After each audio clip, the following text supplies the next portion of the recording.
हाँ तो चलो, कैसे हैं आप लोग। तो आज की क्लास में हम लोग वन शॉट रिवीजन करने वाले हैं क्लास 12 चैप्टर 1 का फुल चैप्टर, डेरिवेशन प्लस सारे कॉन्सेप्ट्स। केवल न्यूमेरिकल इसमें नहीं होने वाले हैं। अब आधे घंटे की वीडियो होने वाली, टारगेट है आधे घंटे का। तो आधे घंटे में आप सोच ही रहे यार मैं कितना करा सकता हूं, लेकिन फिर भी मैं पूरे चैप्टर का पॉइंट टू पॉइंट, एक एक हेडिंग, सारा कुछ रिवाइज कराने जा रहा हूं। ऑलरेडी मैंने 3 अटेम्प्ट कर लिए हैं आधे घंटे में वीडियो शूट करने की, जो कि फेल्ड हो चुके हैं। बट मैं चौथा अटेम्प्ट कर रहा हूं आधे घंटे में कंप्लीट वीडियो शूट करने की, ताकि जो बच्चे एक बार पढ़ चुके हैं वो इससे रिवीजन कर सके। ध्यान रखिएगा, इस वीडियो में ज्यादा उम्मीद मत रखिए, मैं आपको पूरा समझाने वाला हूं। ये सिर्फ रिवीजन वीडियो है। जिन बच्चों ने पढ़ रखा है वो एक बार क्विकली रिवीजन करना चाहते हैं, जिन्होंने अच्छे से पढ़ रखा है वो भी चाहे तो इसको 2x स्पीड पे चला करके रिवीजन कर सकते हैं। ठीक है, तो वीडियो देखिए, बीच बीच में थोड़ी बहुत डिस्कशन में आपसे करता रहूंगा। तो पहला आज का जो टॉपिक है वो है स्थिर वैद्युत है क्या। तो स्थिर वैद्युत ये एक ऐसा शाखा है जिसमें हम लोग फिजिक्स की, जिसमें हम लोग स्थिर आवेश और उसके प्रभावों का अध्ययन करते हैं। किसका? स्थिर आवेश और उसके प्रभावों का। क्यों भाई, क्यों नहीं चल रहे हो? स्थिर आवेश और उसके प्रभावों का अध्ययन करते हैं, उसको हम बोलते हैं स्थिर वैद्युत की। ठीक है, अब सवाल उठता है आवेश होता क्या है। तो आवेश किसी वस्तु का एक ऐसा गुण होता है जिसके कारण वो अन्य वस्तुओं को अपनी ओर आकर्षित या प्रतिकर्षित करने लगता है। मतलब कोई वस्तु में आवेश है तो वो दूसरी वस्तु को अपनी ओर आकर्षित करेगी या प्रतिकर्षित करेगी। जैसे कि हम लोग अपने बाल में पेन को रगड़कर छोटे छोटे कागज टुकड़े उसके पास ले आते हैं तो उसके ओर खिंच जाता है। तो क्यों खिंच जाता है? क्योंकि पेन पर आवेश था, इसलिए वो कागज के छोटे छोटे टुकड़े इस पेन की ओर आकर्षित होने लगते हैं। आवेश को हम लोग स्मॉल क्यू या कैपिटल क्यू दोनों से प्रदर्शित करते हैं। ठीक है, यह एक अदिश राशि, इसका एसआई मात्रक कूलाम होता है, लेकिन इसके अतिरिक्त इसके और भी मात्रक होते हैं, जैसे कि माइक्रो कूलाम। और माइक्रो कोई अलग से मात्रक नहीं होता है। माइक्रो मतलब होता है 10 की घात -6, तो माइक्रो कूलाम मतलब 10 की घात -6 हो गया। जहां कहीं भी माइक्रो लग जाए वहां 10 की घात -6 से गुणा कर लेंगे, सिंपल और कुछ नहीं। ठीक है, याद रखने मात्रक कौन है? ईएसयू यानी कि इलेक्ट्रोस्टैटिक यूनिट। ठीक है, इसको हम स्टैट कूलाम भी कहते हैं और ये फ्रैंकलिन भी कहलाता है। और इसका मान होता है 1/3 × 10 की घात 9, और ये सीजीएस यूनिट होती है आवेश को मापने की। ठीक है, इसके अलावा है ईएमयू इलेक्ट्रोमैग्नेटिक यूनिट, जिसको हम एक एब कूलाम कहते हैं। एक एब कूलाम होता है 10 कूलाम के बराबर। ठीक है, और इसके अलावा एक फैराडे भी इसकी एक यूनिट है, जो कि सबसे बड़ा मात्रक है आवेश को मापने का। 96,500 कूलाम के बराबर होता है इसका मान। ठीक है, आवेश आपका दो प्रकार का होता है, एक होता है आपका धन आवेश, दूसरा होता है ऋण आवेश। धन आवेश किसी वस्तु पर तब आता है जब उस पर इलेक्ट्रॉनों की कमी होती है, और ऋणावेश किसी वस्तु पर तब आता है जब उस पर इलेक्ट्रॉनों की अधिकता होती है। ठीक है, अगर किसी वस्तु पर number of electron number of proton बराबर होते हैं सामान्य अवस्था की तरह, तो वस्तु पर ना तो धन आवेश होता है और ना ही ऋण आवेश होता है। ऐसी वस्तु को हम उदासीन वस्तु कहते हैं। ठीक है, जब हम किसी वस्तु को धनावेशित करते हैं तो क्योंकि आवेश देने के लिए या तो हम इलेक्ट्रॉन निकालते हैं या तो इलेक्ट्रॉन डालते हैं, तो धनावेशित करने का मतलब होता है कि हमने उस वस्तु से इलेक्ट्रॉन निकाले हैं। जब इलेक्ट्रॉन निकालेंगे तो उतने इलेक्ट्रॉनों के बराबर द्रव्यमान भी निकलेगा, यानी कि धनावेशित वस्तु में इलेक्ट्रॉन की कमी के कारण उसका द्रव्यमान भी कम हो जाता है, और ऋणावेशित वस्तु में इलेक्ट्रॉन की अधिकता के कारण, उन इलेक्ट्रॉनों का द्रव्यमान जुड़ने के कारण उसका द्रव्यमान भी थोड़ा बहुत बढ़ जाता है। ठीक है, किसी भी वस्तु के लिए इलेक्ट्रॉन उत्तरदायी होता है आवेशन के लिए, क्योंकि इलेक्ट्रॉन को ही हम निकाल डाल सकते हैं। प्रोटॉन को ना तो हम किसी वस्तु से निकाल सकते हैं, ना तो किसी वस्तु में हम प्रोटॉन को डाल सकते हैं। समान प्रकृति का अगर आवेश है, यानी कि दोनों पॉजिटिव पॉजिटिव है, तो उनके बीच प्रतिकर्षण होने वाला है। दोनों निगेटिव निगेटिव है तो भी उनके बीच प्रतिकर्षण होने वाला है। लेकिन अगर विपरीत प्रकृति का आवेश है, एक पॉजिटिव एक निगेटिव, तो उनके बीच आकर्षण बल कार्य करता है। ठीक है, एक आवेशित वस्तु किसी अनावेशित वस्तु को भी अपनी ओर आकर्षित कर सकती है। जैसे कि पेन को बाल में रगड़ने के बाद वो कागज के छोटे छोटे टुकड़ों को अपनी ओर आकर्षित कर रही थी, तो इस समय पेन पर तो आवेश था लेकिन कागज के छोटे छोटे टुकड़ों पर आवेश नहीं था, लेकिन फिर भी वो आकर्षित हो गया। यानी कि आकर्षण बिना आवेश के भी हो सकता है। तो कोई वस्तु आकर्षित हो रही है, इसलिए हम ये नहीं कह सकते कि उस पर आवेश है। लेकिन प्रतिकर्षण तभी हो सकता है जब दोनों पर समान प्रकार के आवेश हो। इसका मतलब है कि प्रतिकर्षण को ही आवेशन का प्रमाण माना जा सकता है, आकर्षण को नहीं, क्योंकि बिना आवेश के भी आकर्षण बल कार्य कर सकता है, स्थिर वैद्युत आकर्षण बल। ठीक है, फिर आवेश के कुछ और गुणों की बात हम करें तो आवेश जो है वो वस्तु के वेग पर निर्भर नहीं करता है। जबकि आइंस्टाइन ने बताया था सापेक्षता के सिद्धांत में कि अगर वस्तु का वेग प्रकाश के वेग के समकक्ष पहुंच जाए तो उसका द्रव्यमान इस रिलेशन के हिसाब से परिवर्तित होने लगता है, m = m0 √1 - v²/c², जहां v वस्तु का वेग है, c प्रकाश का वेग है, m0 उसका रेस्ट मास और m उसका वो द्रव्यमान है जब वो गति कर रहा है उस समय का द्रव्यमान है। बात समझ में आई? किसी वस्तु पर आवेश आता है अर्थात किसी वस्तु में द्रव्यमान होगा तभी उस पर आवेश आएगा। अगर किसी वस्तु में द्रव्यमान, मतलब द्रव्यमान तो वस्तु ही नहीं है फिर वो, है ना। आवेश किसी वस्तु का नहीं, द्रव्यमान का गुण होता है। तो हम ये कह सकते हैं कि बिना द्रव्यमान के कभी भी आवेश संभव नहीं है, बल्कि बिना आवेश के द्रव्यमान संभव है। जैसे कि न्यूट्रॉन, बात समझ में आई। न्यूट्रॉन में आवेश नहीं है लेकिन द्रव्यमान है। किसी वस्तु का आवेशन अगर आपको पता लगाना है, आवेश की प्रकृति ज्ञात करनी है, तो उसके लिए हम लोग स्वर्ण पत्र इलेक्ट्रॉनदर्शी यानी कि गोल्ड लीफ इलेक्ट्रोस्कोप का प्रयोग करते हैं। ठीक है। इसके बाद आवेश संरक्षण का सिद्धांत आता है। आवेश संरक्षण सिद्धांत सिंपल यही कहता है कि किसी भी निकाय का कुल आवेश सदैव नियत रहता है। मतलब आप आवेश को नष्ट नहीं कर सकते हो। हाँ, आवेशित कणों को यानी कि हम लोग इलेक्ट्रॉन प्रोटॉन को नष्ट कर सकते हैं, इनको उत्पन्न भी कर सकते हैं। ठीक है। आवेश सभी प्रकार की, चाहे वो भौतिक परिवर्तन हो, चाहे रासायनिक परिवर्तन हो, चाहे नाभिकीय अभिक्रिया हो, सभी प्रकार की अभिक्रियाओं में आवेश संरक्षित रहता है। ठीक है। दो नाभिकीय अभिक्रिया का उदाहरण दिया हुआ है, एक युग्म विनाश और दूसरा युग्म उत्पादन। युग्म विनाश में क्या होता है कि एक इलेक्ट्रॉन और एक पॉजिट्रॉन परस्पर एक दूसरे से टकराते हैं और बदले में गामा फोटॉन्स निकलते हैं। गामा फोटॉन्स का मतलब होता है कि अपार मात्रा में बहुत ढेर सारी एनर्जी निकलती है। बात समझ में आई। तो यहां पर देखिए, यहां पर एनर्जी ऑलमोस्ट जीरो थी, यहां पे एनर्जी जीरो नहीं है, एनर्जी उत्पन्न हो गई है। यहां पे द्रव्यमान आपका जीरो नहीं है, लेकिन यहां पे द्रव्यमान आपका जीरो हो चुका है। ऊर्जा में द्रव्यमान नहीं होता। लेकिन आवेश की बात करें तो यहां भी आवेश माइनस ई प्लस ई, टोटल आवेश जीरो था, और यहां तो वस्तु ही नहीं है, कोई द्रव्यमान ही नहीं है, तो यहां तो आवेश जीरो रहेगा ही रहेगा। यानी कि इसी अभिक्रिया को आप पलट लोगे तो इसको हम युग्म उत्पादन कह देते हैं, क्योंकि यहां पे इलेक्ट्रॉन पॉजिट्रॉन का युग्म उत्पन्न हो रहा है और यहाँ पे नष्ट हो रहा है। ठीक है। यहां पर भी आप देखेंगे तो आवेश संरक्षित है, लेकिन ना तो द्रव्यमान संरक्षित है और ना ही ऊर्जा संरक्षित। यानी आप कह सकते हो कि ये दोनों ऐसी अभिक्रियाएं हैं जिसमें आवेश संरक्षण का सिद्धांत तो फॉलो होता है, लेकिन ना ही ऊर्जा संरक्षण का सिद्धांत लगता है और ना ही द्रव्यमान संरक्षण का सिद्धांत लगता है। नेक्स्ट आपका आता है आवेश का क्वांटीकरण। क्वांटा मतलब होता है छोटे छोटे पैकेट, तो क्वांटीकरण मतलब छोटे पैकेट में बांट देना। ठीक है। यानी कि प्रकृति ने आवेश को छोटे छोटे पैकेट्स में बांट करके रखा हुआ है। ठीक है। यानी कि किसी भी वस्तु पर जो आवेश आएगा वो हमेशा आवेश के एक निश्चित मान के पूर्ण गुणज के रूप में आएगा, जिसको हम इलेक्ट्रॉन का आवेश कहते हैं। क्योंकि किसी वस्तु को आवेश देना है तो या तो हम उसको इलेक्ट्रॉन देंगे या तो हम उससे इलेक्ट्रॉन निकालेंगे। इलेक्ट्रॉन कभी तोड़ के नहीं निकाला जा सकता है। इलेक्ट्रॉन उसको देंगे तो पूरा पूरा देंगे, और अगर इलेक्ट्रॉन उससे निकालेंगे तो भी पूरा पूरा ही निकालेंगे। यानी कि हम इलेक्ट्रॉन को ब्रेक नहीं कर सकते। मतलब किसी वस्तु को इलेक्ट्रॉन देंगे तो 1 इलेक्ट्रॉन 2 इलेक्ट्रॉन 3 इलेक्ट्रॉन जितना भी देना हो पूरा पूरा देंगे। वस्तु से इलेक्ट्रॉन निकालेंगे तो 1 2 3 4 10 15 20 सैकड़ा जितने भी इलेक्ट्रॉन निकालेंगे पूरा पूरा निकालेंगे। यानी कि उस पर जो आवेश आएगा, अगर 3 इलेक्ट्रॉन निकाला तो 3 गुणे 1 इलेक्ट्रॉन का आवेश, 10 निकाला 10 गुणे 1 इलेक्ट्रॉन का आवेश, है ना। और 1 इलेक्ट्रॉन के आवेश को, 1 इलेक्ट्रॉन के आवेश को हम स्मॉल ई से लिखते हैं। स्मॉल ई को हम बोलते हैं इकाई आवेश या मूल आवेश। इकाई आवेश या मूल आवेश। बात समझ में आई। तो किसी भी वस्तु पर आवेश सदैव इस निश्चित मान के पूर्ण गुणज के रूप में ही संभव है, बल्कि हम आवेश को मनचाहे ढंग से नहीं बांट सकते हैं। इसी को हम बोलते हैं आवेश का क्वांटीकरण। अगर किसी वस्तु में n इलेक्ट्रॉन ज्यादा है तो उस पर हो जाएगा आवेश माइनस Ne, और इलेक्ट्रॉन कम है तो उस पर हो जाएगा प्लस Ne। ध्यान रखिएगा, ये है इकाई आवेश और ये है इलेक्ट्रॉन। इतना इलेक्ट्रॉन पे माइनस ई आवेश होता है और प्रोटॉन पे कह लो तो प्रोटॉन पे प्लस ई आवेश होता है। ई इकाई आवेश है, ई माइनस इलेक्ट्रॉन है। दोनों में कंफ्यूज मत होइएगा, दोनों अलग अलग चीजें हैं। ठीक है। उसके बाद आता है किसी वस्तु को आवेशित करना या आवेशन के प्रकार। तो हम किसी वस्तु को 3 प्रकार से आवेशित कर सकते हैं। नंबर 1 घर्षण द्वारा, नंबर 2 चालन द्वारा, और नंबर 3 प्रेरण द्वारा।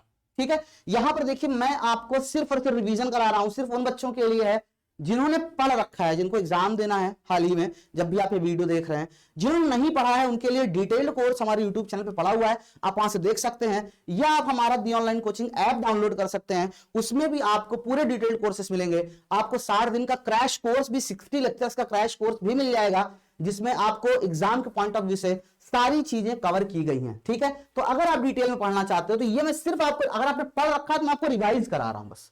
बात समझ में आई। ठीक है। ऐप पे और बहुत सारी फैसिलिटीज मिलेंगी, आप वो पता कर सकते हैं, नंबर दिया होगा नीचे, आप चेक कर सकते हैं। तो घर्षण द्वारा, चालन द्वारा और प्रेरण द्वारा। ठीक है। घर्षण में क्या करते हैं, हम 2 वस्तुओं को पकड़ के आपस में रगड़ते हैं। जब 2 वस्तुओं को आपस में रगड़ा जाता है तो एक वस्तु से इलेक्ट्रॉन निकलकर दूसरी वस्तु में चला जाता है। जिस वस्तु से इलेक्ट्रॉन निकलता है उस पर धनावेश आ जाता है, और जिस वस्तु में इलेक्ट्रॉन जाता है उस पर ऋणावेश आ जाता है। ऑब्वियस सी बात है, जितना इसमें से इलेक्ट्रॉन निकला उतना इस पर इलेक्ट्रॉन गया। यानी कि अगर पहले वाले पे माइनस क्यू प्लस क्यू आवेश आया तो दूसरे वाले पे माइनस क्यू आवेश आएगा। ठीक है। दूसरा है चालन द्वारा। इसमें क्या होता है, पहले दोनों पर आवेश नहीं था, शून्य था, लेकिन इसमें क्या होता है कि एक वस्तु पर पहले आवेश होता है और दूसरी वस्तु पर आवेश नहीं होता है। मैं दोनों को एक तार द्वारा जोड़ देता हूं तो जो आवेश इस पे रहता है ठीक वैसा आवेश इस पे भी आ जाता है, इस पे विपरीत आवेश आता है, इस पे समान प्रकृति का आवेश आता है, इसका वाला आवेश ही चल करके इस पे आया है, कहीं अलग से नहीं आया है। ठीक है, तो अभी टोटल आवेश मिलाएंगे दोनों का तो वो नियत ही रहेगा, कांस्टेंट ही रहेगा। कब तक आवेश आएगा, तो जब तक दोनों का विभव समान नहीं हो जाता है ना। अगर दोनों का आकार समान है तो आवेश बराबर बराबर बटेगा, लेकिन अगर दोनों का आकार जैसे दिखाई दे रहा है छोटा बड़ा है, समान आकार नहीं है, तो आवेश बराबर बराबर नहीं बटेगा, बल्कि आवेश का मान इनके विभव पर डिपेंड करेगा, जो कि नेक्स्ट चैप्टर का टॉपिक है, वहां पे हम डिस्कस करेंगे। नेक्स्ट आपका है प्रेरण द्वारा। प्रेरण में क्या होता है कि एक वस्तु पर आवेश होता है, दूसरी वस्तु पर आवेश नहीं होता है। हम करते क्या है कि हम आवेशित वस्तु के निकट दूसरी वस्तु ले आकर के रख देते हैं, तो ध्रुवण के कारण इसके जो इलेक्ट्रॉन जब इससे आकर्षित होकर इधर चले जाते हैं तो इसमें ध्रुवण हो जाता है, दोनों तरफ आवेश धनावेश ऋणावेश बढ़ जाते हैं। फिर इसके दूसरे साइड को हम पृथ्वी से कनेक्ट कर देते हैं, तो क्या होता है, धरती माता बहुत दयालु होती है, ये सारा का सारा आवेश पृथ्वी में चला जाता है। फिर हम यहां से तार काट देते हैं, जब तार काट देते हैं तो इस पे केवल निगेटिव चार्ज ही बचता है, और अगर मैं इस वस्तु को यहां से हटा लूं तो ये निगेटिव चार्ज पूरी वस्तु पे फैल जाता है, और इसका मान होता है q dash equal to minus q 1 upon k। ठीक है, शायद आप लोगों को सारी चीजें एकदम तेजी से रिकॉल हो रही होंगी, पढ़ा हुआ है तो आपको सब याद आ रहा होगा, नहीं पढ़ा हुआ है तो आपके लिए वीडियो है भी नहीं। मैं बार बार यही बात कह रहा हूं कि जो पढ़े हैं केवल उनके लिए है। हो सकता है कुछ लोग ना पढ़े हो फिर भी उनको लगे यार काम की वीडियो मिल गई है, काफी कुछ समझ में आ गया इससे। तो ठीक है, नेक्स्ट है कूलाम का नियम। कूलाम ने क्या कहा, कूलाम ने कहा अगर दो बिंदु आवेश हैं, एक दूसरे से कुछ दूरी पर आप रख रहे हैं, Q1 और Q2 और इनके बीच की दूरी स्मॉल r है, तो इनके बीच लगने वाला वैद्युत आकर्षण या प्रतिकर्षण बल जो भी लग रहा है वो इनके आवेशों के परिमाणों के गुणनफल के अनुक्रमानुपाती और इनके बीच की परिमाण मतलब चाहे -10 हो चाहे +10 हो, उनको केवल 10 लेना है बस, है ना, और इनके बीच की दूरी के वर्ग के व्युत्क्रमानुपाती होता है। दोनों को मिलाएंगे तो ये निकल करके आता है, और अनुक्रमानुपाती के चिन्ह हटता है तो वहां एक कांस्टेंट आता है जिसको हमने a कहा है, और प्रयोगों के आधार पर a का मान निकल करके आता है 1/4 पाई एप्सिलॉन नॉट निर्वात या वायु के लिए, और इसको सॉल्व करने पे आता है 9 × 10⁹ जहां पे एप्सिलॉन नॉट को हम लोग बोलते हैं विद्युतशीलता बोलते हैं, निर्वात की विद्युतशीलता बोलते हैं, निर्वात की विद्युतशीलता बोलते हैं हम लोग, विद्युतशीलता कहते हैं, क्या बोलते हैं, निर्वात की विद्युतशीलता कहते हैं। ठीक है, और इसका मान होता है 8.85 इंटू 10⁻⁻12 कूलाम स्क्वायर प्रति न्यूटन मीटर स्क्वायर प्रति न्यूटन मीटर स्क्वायर, और यहां पर इसका जो मात्रक होता है न्यूटन मीटर स्क्वायर प्रति कूलाम स्क्वायर। ठीक है, तो इस तरह से आप इसको याद कर लेते हैं, ये कूलाम का नियम है जो कि केवल बिंदु आवेशों के लिए सत्य होता है।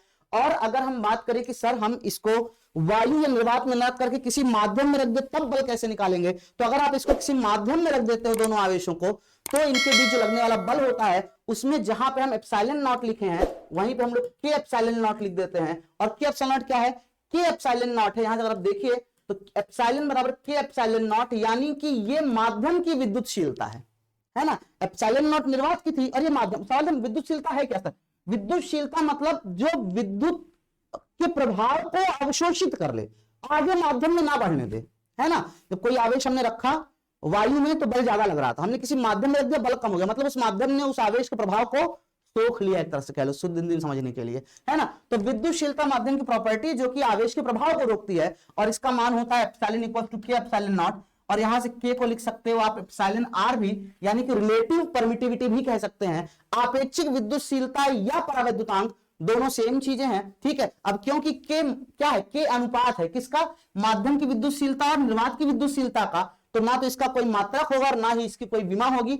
मान मैंने निर्वात के लिए बता दिया है। ठीक है, k का मान जो होता है वो सदैव 1 से बड़ा होता है या 1 के बराबर होता है। निर्वात के लिए अगर हम बात करें, निर्वात के लिए k का मान 1 होता है, धातु के लिए k का मान अनंत होता है, जल के लिए k का मान 80 होता है। आपको सारे वस्तुओं के लिए याद करने की आवश्यकता नहीं है, ज्यादा से ज्यादा आपको निर्वात के लिए पूछ लेगा, निर्वात या वायु दोनों सेम होते हैं, दोनों के लिए 1 होता है। ठीक है, धातु के लिए पूछ सकता है आपसे, और कॉन्सेप्ट पे पूछ सकता है क्या k का मान -3 हो सकता है, तो आपको नहीं हो सकता, क्योंकि k का मान सदैव 1 से बड़ा होता है, k का मान 1 से छोटा नहीं हो सकता है। हाँ, फ्रैक्शन हो सकता है, 4/3 हो सकता है, क्योंकि 4/3 1 से बड़ा है, 3/4 लिख सकते, क्योंकि 3/4 1 से छोटा है, तो 1 से छोटा नहीं होगा बस। ठीक है, अब अगर हम किसी माध्यम में बल की बात करें तो F = 1/4 pi epsilon not k हो जाएगा जहां एप्सिलॉन नॉट था।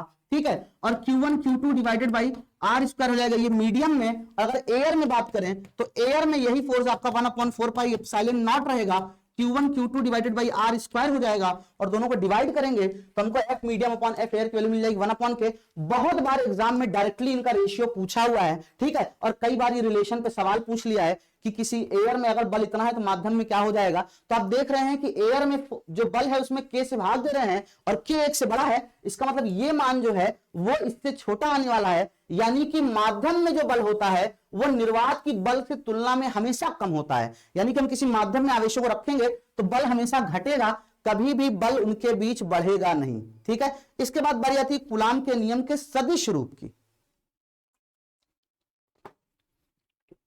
इसमें हम करते क्या है कि दो आवेश ले लेते हैं, एक Q1 एक Q2, दोनों कुछ दूरी पर रख लेते हैं। मान लेते हैं इसका स्थिति सदिश R1 है, इसका स्थिति सदिश R2 है, ठीक है। और अगर इसके रिस्पेक्ट में हम इसको देखते हैं तो इसका स्थिति सदिश R21 है, और इसके रिस्पेक्ट में इसको देखते हैं तो R12 है। फिर हम कूलाम का नियम लगाएंगे, पहले कण दूसरे पर बल निकालेंगे, ठीक है, फिर दूसरे कण पहले पर बल निकालेंगे, फिर पहले कण दूसरे पर बल निकालेंगे, ठीक। फर्क केवल किसी आएगा, फर्क केवल इनके पोजीशन वेक्टर का आएगा, ठीक है। एक में R12 हो जाएगा, एक में R21 हो जाएगा। अब क्योंकि R12 इस दिशा में है, सॉरी R21 इस दिशा में है और R12 इस दिशा में है, इसका मतलब दोनों एक दूसरे के निगेटिव होंगे, तो मैं R21 की जगह माइनस ऑफ R12 पुट कर सकता हूं। सॉल्व करने पर मिल जाएगा F21 equal to minus of F12, यानी कि दोनों बल परिमाण में समान और दिशा में विपरीत है। इससे ये बात प्रूव होती है। उसके बाद हम लोग बात करेंगे वैद्युत बल और गुरुत्वाकर्षण बल में तुलना की। तो तुलना में आपको साफ साफ समझ में आ रहा होगा कि वैद्युत बल आवेशों के गुणनफल पर डिपेंड करता है, गुरुत्वाकर्षण बल द्रव्यमानों के गुणनफल पर डिपेंड करता है, ठीक है। व्युत्क्रम वर्ग का नियम, ये दोनों में समानताएं हो जाएंगी, दोनों में कॉमन बात हो जाएगी। बात समझ में, दोनों पालन करते हैं व्युत्क्रम वर्ग का नियम, मतलब 1/r² वाला, ठीक है। ये आकर्षण प्रतिकर्षण दोनों होता है क्योंकि आवेश दो प्रकार का होता है। ये केवल आकर्षण होता है क्योंकि द्रव्यमान केवल एक प्रकार का होता है। ये माध्यम पर निर्भर करता है वैद्युत बल, ये माध्यम में निर्भर नहीं करता है, ठीक है। ये बहुत प्रबल होता है, ये बहुत दुर्बल होता है, देख रहे होंगे आप लोग लिखा हुआ है। ये क्रिया प्रतिक्रिया के नियम को पालन करता है, ये भी पालन करता है, ये भी आंतरिक क्रिया बल होता है, दोनों एक दूसरे बराबर लगा रहे होते हैं, ये भी आंतरिक क्रिया बल होता है, और दोनों ही संरक्षी बल होते हैं। तो अगर समानता पूछ लेता है तो आप 1 2 ठीक है 3 4 ये इतनी समानताएं लिख सकते हो, ठीक है। अगर असमानता पूछता है तो आप ये और ये 4 असमानताएं लिख सकते हो। अगर तुलना करने कहता है तो आप कोई भी पॉइंट उठा करके लिख सकते हो, ठीक है। जनरली पूछ ले 2 समानताएं बताओ, है ना, 2 विभिन्नताएं बताओ, या तुलना करो, जैसा सवाल है उसके हिसाब से आप एग्जाम में जवाब लिख करके चले आएंगे। नेक्स्ट आपका है कूलाम के नियम की सीमाएं। तो कूलाम के नियम की 3 सीमाएं हैं। पहली बात तो ये कि ये सिर्फ बिंदु आवेशों के लगता है, बड़े आकार के आवेशों में नहीं लगता है, स्थिर आवेशों के लिए लगता है। और अगर एक बड़ा सा आवेश है तो उसके 2 हिस्सों के बीच बल जो लगता है वो भी हम कूलाम के नियम से ज्ञात नहीं कर सकते हैं, क्योंकि इसमें 2 आवेश होना चाहिए। इसके बाद बारी आती है वैद्युत क्षेत्र की तीव्रता की। तो वैद्युत क्षेत्र की तीव्रता है क्या, कोई भी आवेश अपने चारों ओर जहां तक जितनी दूर तक अपना प्रभाव डालता है, यानी कि जितनी दूर तक किसी अन्य आवेश पर आकर्षण प्रतिकर्षण बल लगाता है, उसे हम उस आवेश का वैद्युत क्षेत्र कहते हैं। वैद्युत क्षेत्र का परिमाण हम लोग वैद्युत क्षेत्र की तीव्रता से मापते हैं, और इसकी दिशा हम लोग वैद्युत बल रेखाओं की सहायता से मापते हैं। परिमाण क्या होता है, एकांक आवेश पर लगने वाले बल को हम लोग इसका परिमाण कहते हैं, जिसको वैद्युत क्षेत्र की तीव्रता कहते हैं। ये एक सदिश राशि होती है।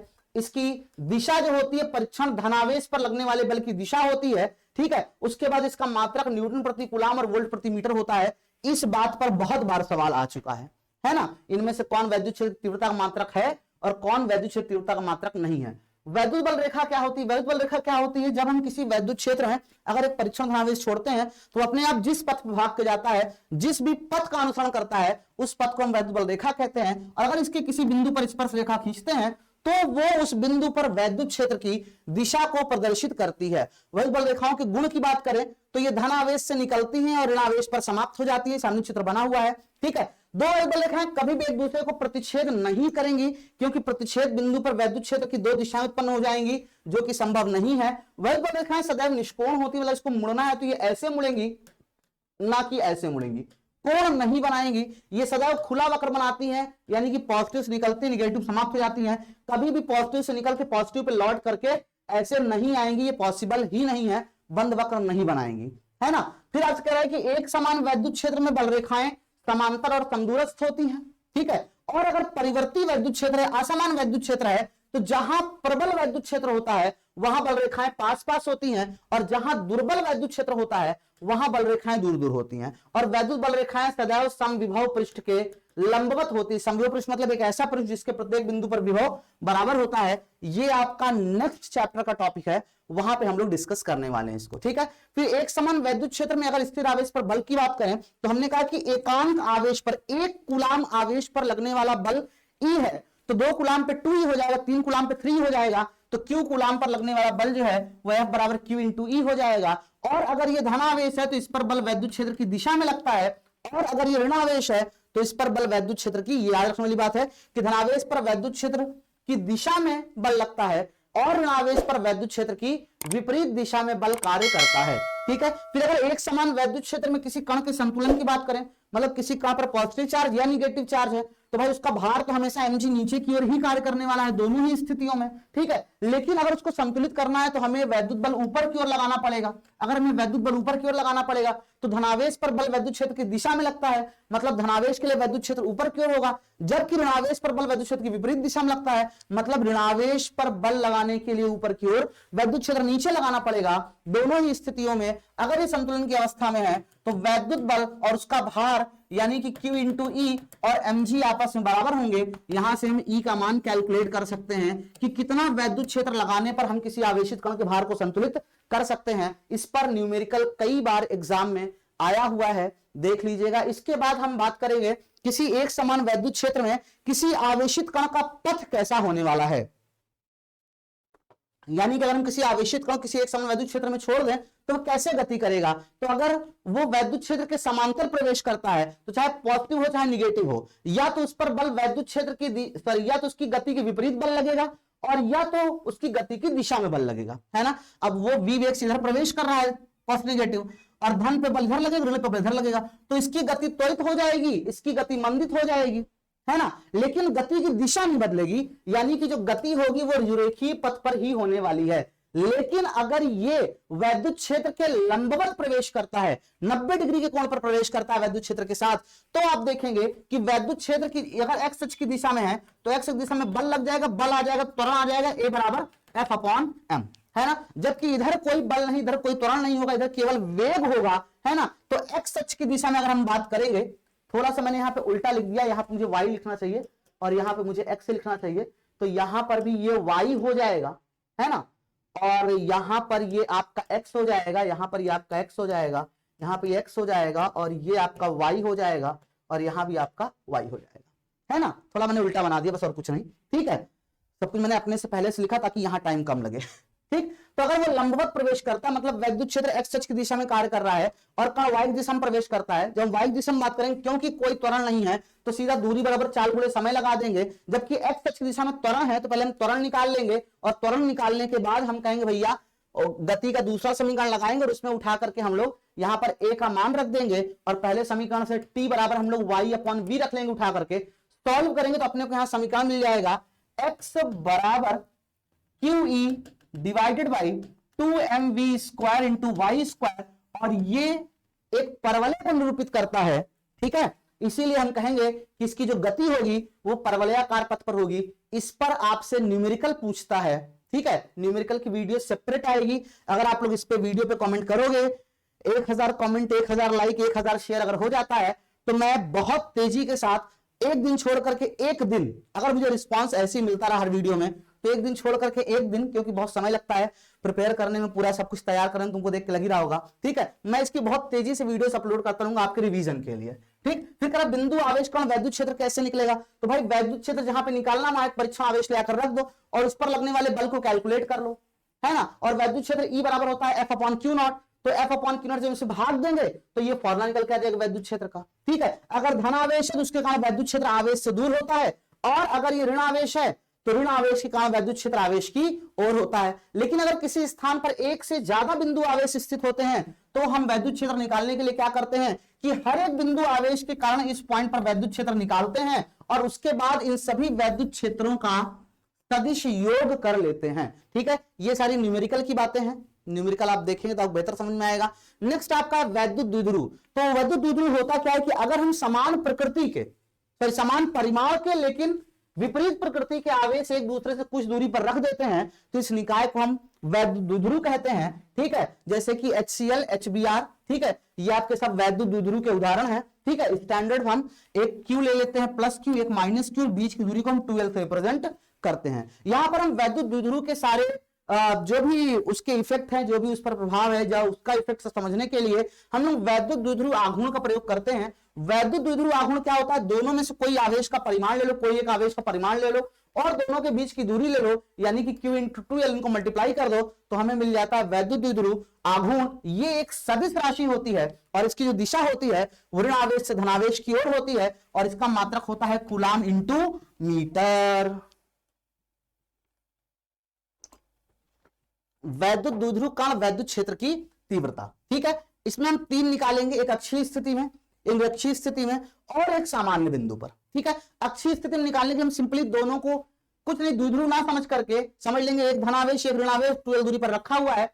तो अगर इसके अक्षीय मतलब इसके अक्ष पर अगर कोई बिंदु है R दूरी पर इसके केंद्र से, तो हम कहेंगे कि यहाँ पे तीव्रता निकालने के लिए पहले हम इससे दूरी निकाल लेंगे R-L, फिर इससे दूरी निकाल लेंगे R+L, फिर दोनों के कारण तीव्रताएं उस बिंदु पे निकालेंगे। अब क्योंकि धनावेश के कारण तीव्रता दूर होगी E1 और ऋणावेश कारण इसकी ओर हो जाएगी, यानी दोनों विपरीत दिशा में होंगी, तो परिणामी तीव्रता हो जाएगा E2 - E1 और इसको हल करेंगे तो हमें ये सूत्र मिल जाता है। और यहाँ पे जो E होता है वो पैरेलल टू P होता है। इसमें ऑब्जेक्टिव सवाल 1 नंबर सवाल काफी बन चुका है कि अक्षीय स्थिति में जो तीव्रता होती है वो वैद्युत क्षेत्र के वैद्युत द्विध्रुव आघूर्ण के समांतर होती है। उसके बाद हम बात करेंगे निरक्षीय स्थिति में। निरक्षीय स्थिति में जो हम तीव्रता निकालने जा रहे हैं, अगर आप देखिए यहाँ पे, तो जब हम किसी द्विध्रुव के केंद्र से होकर जाने वाली एक लंबवत रेखा खींचते हैं तो इसको हम द्विध्रुव की निरक्ष बोलते हैं। और अगर द्विध्रुव की निरक्ष पर कोई बिंदु स्थित है तो उस बिंदु पर तीव्रता निकालने के लिए हम सेम काम करेंगे। टोटल दूरी 2L, तो ये L हो जाएगी, ये R हो जाएगी, √R² + L² हो जाएगा। यहां पे पहले हम प्लस Q कारण तीव्रता निकाल लेंगे, फिर माइनस Q कारण निकाल लेंगे, दोनों परिमाण बराबर ही आता है ना। और उसके बाद हम लोग E बराबर √E1² + E2² + 2E1 E2 cos 2 theta. क्यों? क्योंकि ये एंगल थीटा है तो ये एंगल थीटा हो जाएगा, ये थीटा है तो ये भी थीटा हो जाएगा, टोटल मिला के 2 थीटा हो जाएगा। तो E1 आपका धनावेश से दूर होगा, E2 आपका ऋणावेश की ओर होगा, बीच का एंगल 2 थीटा हो जाएगा। इसको हम सॉल्व करेंगे तो हमें ये सूत्र मिल जाता है। और ध्यान रखिएगा यहां पे E तथा P समांतर एवं विपरीत होते हैं, ये याद रखने वाली बात है, जहां से क्वेश्चन आपके एग्जाम में आता है। बात समझ में आई? ठीक है, नेक्स्ट आपका जो टॉपिक है वो है किसी सामान्य बिंदु पर, जिसको पता नहीं कैसे मैं लिखना भूल गया, मेरे से गलती हो गई, कोई बात नहीं। इस पे हम मान लेंगे ये एक द्विध्रुव है। ठीक है, आपको याद होगा यहाँ -Q, यहाँ पे +Q लेते थे हम लोग। ठीक, इसको हम वियोजित मान लो, इस किसी बिंदु पर R, थीटा पे अगर हम निकालना चाहते हैं, ये आपका इसका ओरिजिन है, इधर L हो जाएगा, इधर L, थोड़ा आगे भी मान लेना बराबर ही है। ठीक है, तो यहां पे हम क्या करते थे कि इसके कारण तीव्रता, इसको वियोजित करते थे P को, तो इधर आ जाता था आपका ये थीटा है तो P sin थीटा, और इधर आ जाता था आपका P cos थीटा, है ना। तो P cos थीटा के कारण हम निकालते थे E1 निकालते थे आपका, P cos थीटा घटक के कारण E1 निकालते थे तो आता था 1/4 पाई एप्सिलॉन नॉट, क्योंकि P cos अक्षीय स्थिति में है तो 2P cos theta divided by R3, और इसके निरक्षीय स्थिति में है P sin थीटा के, तो P sin थीटा का फॉर्मूला बन जाएगा 1/4 pi epsilon not P sin theta divided by R3। अब क्योंकि अक्षीय स्थिति में जो है, देखो इसकी अक्षीय स्थिति में समांतर हो जाएगा E1 और निरक्षीय स्थिति में इसके विपरीत हो जाएगा E2, इधर हो जाएगा, दोनों के बीच का एंगल 90 डिग्री हो जाएगा। तो यहाँ पे हम लोग E बराबर सॉल्व करके निकाल लेते थे √E1² + E2², है ना। और सॉल्व करने पे आता था E की वैल्यू आता था 1/4 pi epsilon not P/R3 bracket में 3 cos² थीटा +1। ठीक है, एक बार देख लेना फॉर्मूला कहीं गलत तो नहीं लिख दिया, चेक कर लो, इससे सही होगा। ठीक है, तो सॉल्व करेंगे तो आपको फाइनल रिजल्ट ये मिलने वाला है। ठीक, उसके बाद अगर हम बात करें तो नेक्स्ट हमारा आ जाता है एक समान वैद्युत क्षेत्र में वैद्युत द्विध्रुव पर बल युग्म का आघूर्ण। तो मान लेते हैं कोई एक समान वैद्युत क्षेत्र आपका है ये, ठीक है, और इसमें एक वैद्युत द्विध्रुव रखा हुआ है थीटा कोण पे, इधर P हो जाएगा आपका। ठीक है, ये टोटल डिस्टेंस हो जाएगी 2L। ठीक, यहां पर आपका धनावेश हो जाएगा, उस पर बल इधर की ओर लगेगा, यहां पर ऋणावेश पर बल इधर की ओर लगेगा, और इनके बीच की दूरी की अगर हम बात करेंगे बलों के बीच की दूरी, तो ये थीटा तो ये भी थीटा, साइन थीटा लगाएंगे तो ये डिस्टेंस आ जाएगी 2L sin थीटा।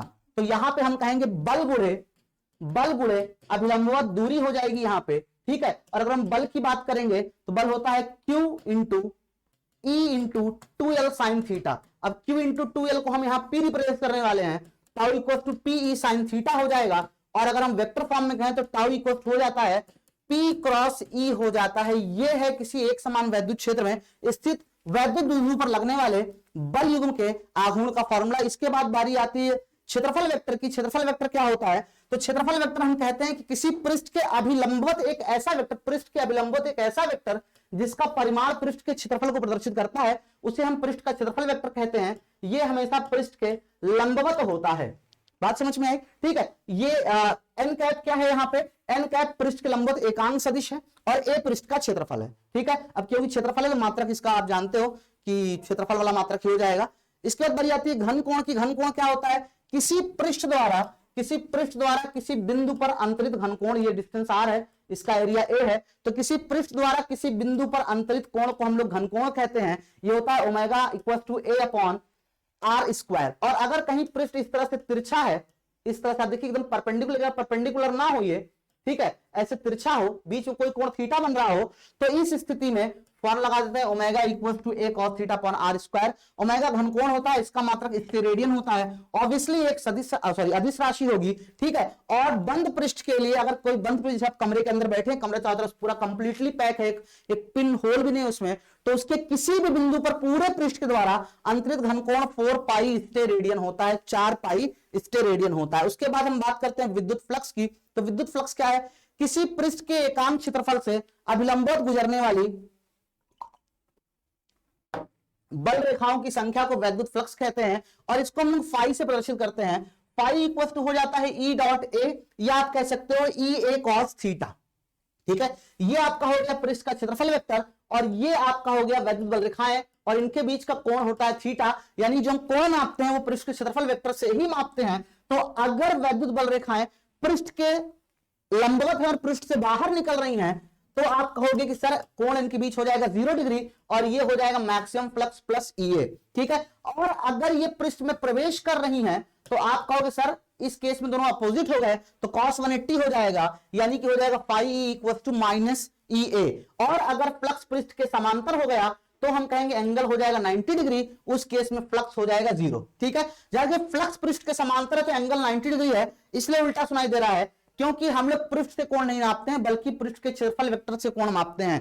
अगर फ्लक्स पृष्ठ से बाहर निकल रहा है तो इसका मान हम लोग पॉजिटिव लेते हैं, और अगर फ्लक्स पृष्ठ में प्रवेश कर रहा है तो इसका मान हम लोग निगेटिव लेते हैं। इसके बाद बारी आती है गॉस की प्रमेय की। गॉस ने कहा था कि अगर कोई बंद पृष्ठ है तो उससे निकलने वाला जो संपूर्ण वैद्युत फ्लक्स होता है वो 1/ε0 गुना होता है उसके अंदर स्थित आवेश के। लेकिन अगर उसके अंदर एक से ज्यादा आवेश स्थित होते हैं तो इस केस में जो वैद्युत फ्लक्स होता है वो हो सभी आवेशों के योगफल के अपॉन में ε0 हो जाता है। ठीक है। इसको प्रूव करने के लिए हम क्या करते हैं कि हम सिंपल एक कोई बंद पृष्ठ ऐसे बना लेते हैं। ठीक है। और बंद पृष्ठ बनाने के बाद ये कोण d ओमेगा मान लेते हैं और यहाँ क्षेत्रफल वेक्टर dA मान लेते हैं और यहाँ पे तीव्रता E मान लेते हैं, यहाँ आवेश Q रख देते हैं इसके अंदर। ठीक है। तो हम क्या करते हैं, सिंपली हम लोग सॉल्व करते हैं, यहाँ पे फाई निकालते हैं। फाई का सूत्र होता है EdA cos थीटा होता है, और इसको जब E का मान हम रखते हैं 1/4 पाई ε0 Q अपॉन आर स्क्वायर, और यहाँ पुट कर जब सॉल्व करते हैं तो अंतिम में फाई E की वैल्यू आ जाती है Q अपॉन ε0। ऑब्वियसली मेरा काम रिवीजन कराना है, सॉल्व आगे अपने से करेंगे, कुछ नहीं करना, सिर्फ सॉल्व करते चले जाना है। अंतिम में हमें ये वाला रिजल्ट अपने आप मिल जाएगा। मैं आपको पूरा कंप्लीट रिवीजन करवा रहा हूं। अगर मैं इस तरह से एक एक चीज पूरा बताऊंगा तो आप भी जानते हैं फिर 30 मिनट क्या 3 घंटे में पूरा वीडियो नहीं हो पाएगा, है ना।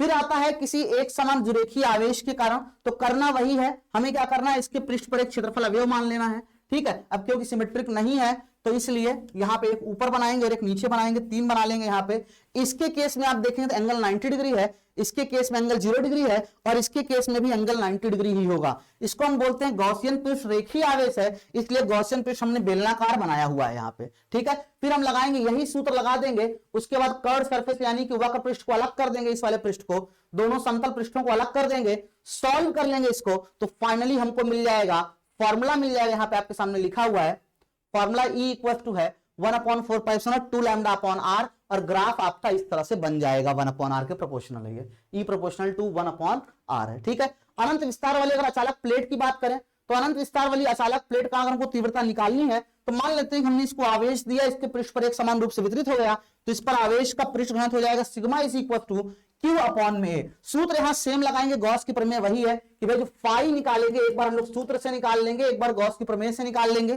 ठीक है। दोनों को बराबर कर देंगे, गॉसियन पृष्ठ यहां भी बेलनाकार बनेगा, एक हम इस गॉसियन पृष्ठ कंसीडर करेंगे, एक इसको कंसीडर करेंगे और एक यहां पे इस पे कंसीडर करेंगे। तो यहां पे एंगल 90 डिग्री हो जाएगा और इन दोनों में एंगल हो जाएगा 0 डिग्री। तो 2 इंटू भाई ये और ये दोनों सेम ही है, तो 2 इंटू इसका फ्लक्स और प्लस इसका फ्लक्स बराबर Q अपॉन एप्सिलॉन नॉट, और Q बराबर क्या हो जाएगा, सिग्मा बराबर Q अपॉन ए है, तो Q बराबर सिग्मा अपॉन ए हो जाएगा। आप वैल्यू पुट करके यहां पे सॉल्व करेंगे, ठीक है, तो आपको E इक्वल मिल जाएगा सिग्मा अपॉन में 2 एप्सिलॉन नॉट।